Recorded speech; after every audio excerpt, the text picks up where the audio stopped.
Okay, now we're on page 118 of your workbook in part 3 of the videos. Probability of either two events occurring. So we have the union of the events as we saw in the sets. So we would, instead of just the numbers that we're adding up, we're going to add up the probabilities and then subtract off the probability of the intersection. So we have that same example with Bucky and his 52 cards, and his friend Satchel is drawing a card. So answer the questions according to that. I think you can probably figure out the first few on your own. So try to do these as classwork, and then I'll fill in the answers. Use the formula above to see if you can get part C and figure that out as well. Then I'll go through the last one on the example. Okay, so here are the answers to this classwork. Probability of drawing a queen. 4 queens out of 52 is 1/13. You could write it as a decimal or as a percent to get 7.69%. Probability of drawing a queen.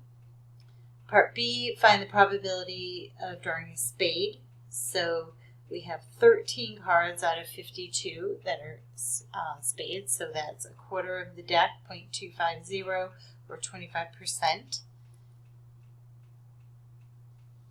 Now we have the union of these two events, a spade or a heart. So using the formula above, you would use what you found for probability of a spade, and it's best to use a non-rounded number. We can actually just use this is a case where we want to have a common denominator anyway, so we can go ahead and write the probability of the spade is 13 over 52. And so we're not referring to the queen in this problem at all. It's just the spade and hearts, or a heart. So then we have 13 hearts out of 52. And then the intersection of those would be, since it's an independent, he did put the card back in, he's never going to pull out a spade that's a heart. They're two different things. So the intersection here would be 0. So for this one, we would have 26 out of 52 equals 0.500 or 50%. Another way to think of this without using a formula, you can use a lot of just your intuition in doing probability and knowing that, well, there's half the deck is, a spade or a heart. So I could just say 50%.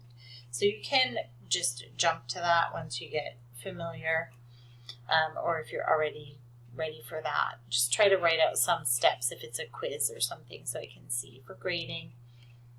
And now on this one, we are going to reference back to the queen and see how that works out. So this I'll do as an example.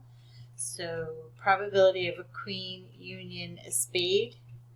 We would have probability of a queen, which is the 4 out of 52, plus 13 out of 52. I'm just using those numbers from above.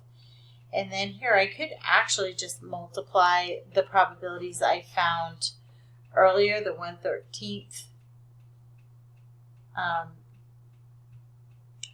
times the 1/4, because I'm going to use the multiplication method because they are independent, because he put that card back. If he didn't, we would have to do it differently. So this comes out to be 1 over 52. So we have a common denominator here and just carry through, and we get 16 over 52, and that reduces to 4/13. Or I could write it as 0.308 or 30 0.8%. Any of those formats is fine as long as the fraction is reduced. Another way I could think of it is, well, the queen, there's one card that's the queen of spades. And so I wouldn't really need to do that multiplication piece, but you can see how it works out and matches. But in another example we're going to do using a chart shortly, it won't work out that way. It'll be a little bit different because they're not independent events. And multiplying them together, we'll get a slightly different answer.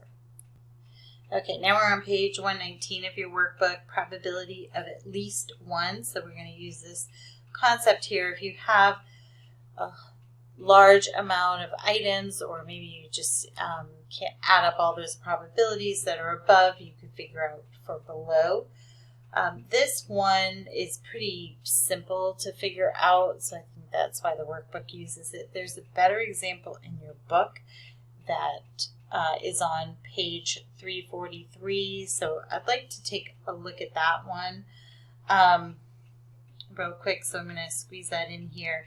But if we look at, we know probabilities have to add up to 1, so if I need to find the probability of at least 1, then I could say subtract off the probability of none, or use the complement idea. So this one, use the formula to obtain a probability of a number that is at least 5 occurring, given in the set S above. So if you had 5 or more, you would have to tally that all up. But these are just numbers, so it's pretty easy to figure out. So we would have probability of greater than or equal to getting a 5 would be 1 minus, we would have 4 numbers below 5 out of the 100 that are there. And so that would be 96 out of 100, or 96%. I'll just jump right to that. So now I want to just take a look at the example in your textbook. Is talking about, it's on page 343. So I've just pulled that out of the book right here, and I'll write it up in that little space, but to go over it with you, I want it to be larger. So we have, in a large population, we have 70% of the people have been vaccinated.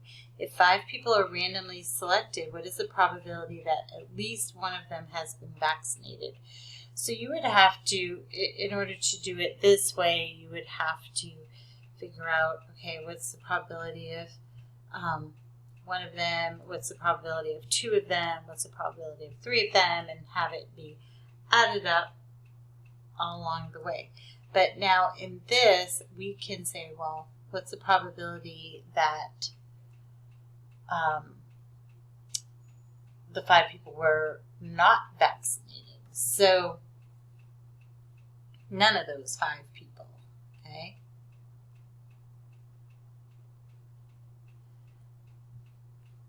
And how we do that is, we could say probability of greater than 1 would be vaccinated, taking the 1 minus the probability of none.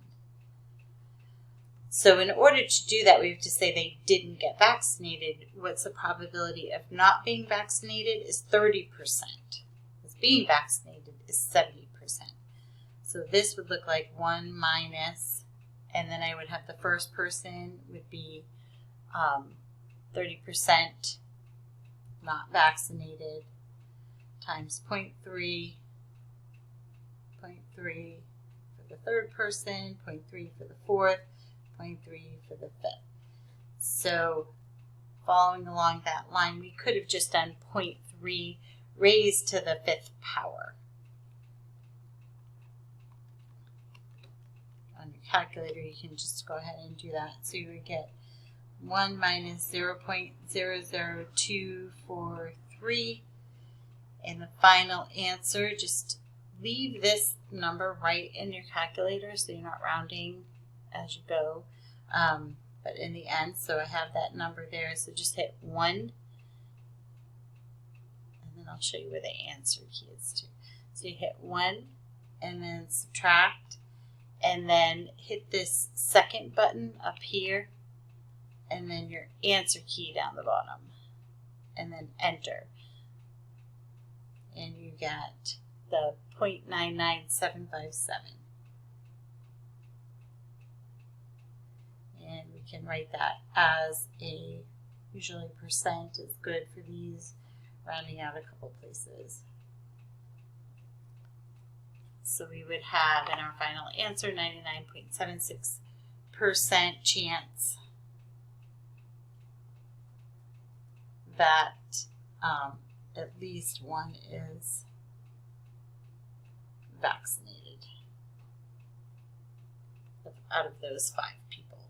It's because we have this group of 5, so it makes it tricky. We're not just looking at one specific situation at a time. If we just had one person, it would be easy. We just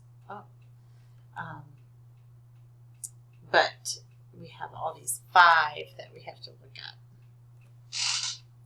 I'm going to leave this problem for classwork for you. You can look in your book as well if you need some help with that, but you just need to figure out the intersection, which we've gotten from before, and use the formula for union.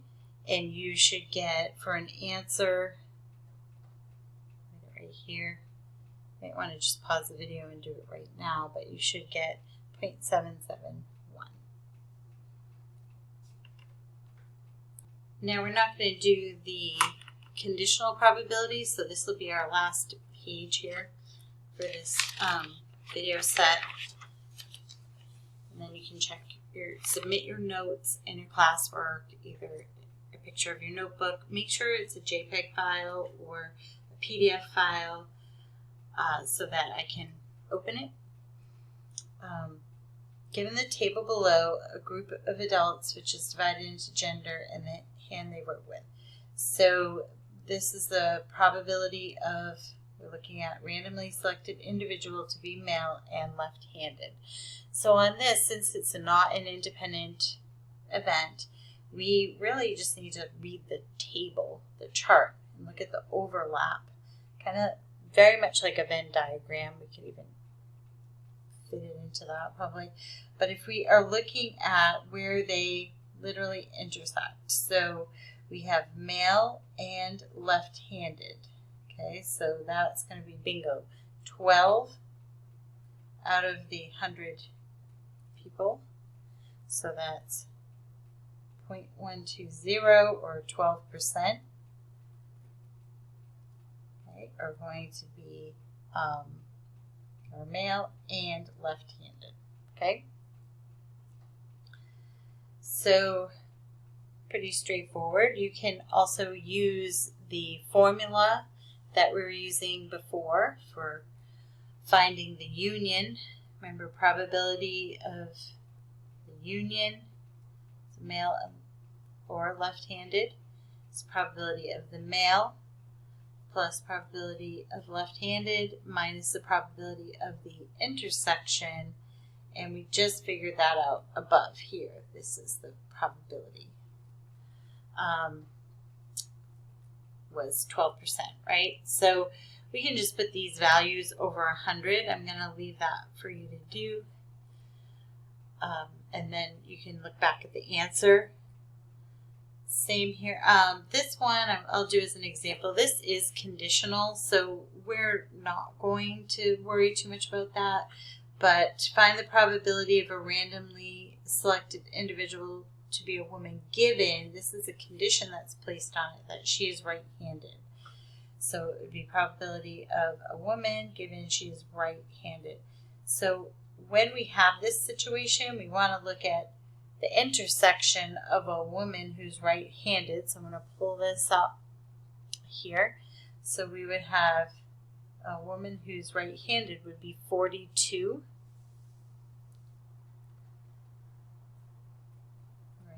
There. So this is the intersection, the number for the intersection of woman right-handed over the condition, the number for the condition only. So this is a little formula. Again, we're not going to get too much into that at all. I'm going to stop here, but just to show you since this was on the page. And then we want to look at the total for right-handed, because that was our condition, which is 80.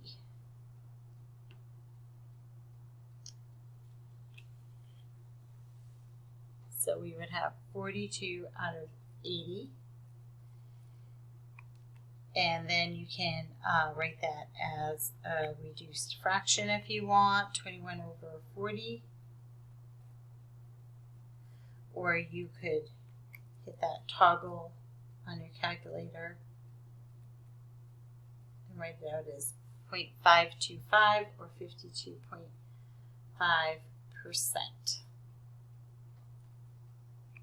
All right, so that's it for probabilities so far. Thank you for watching.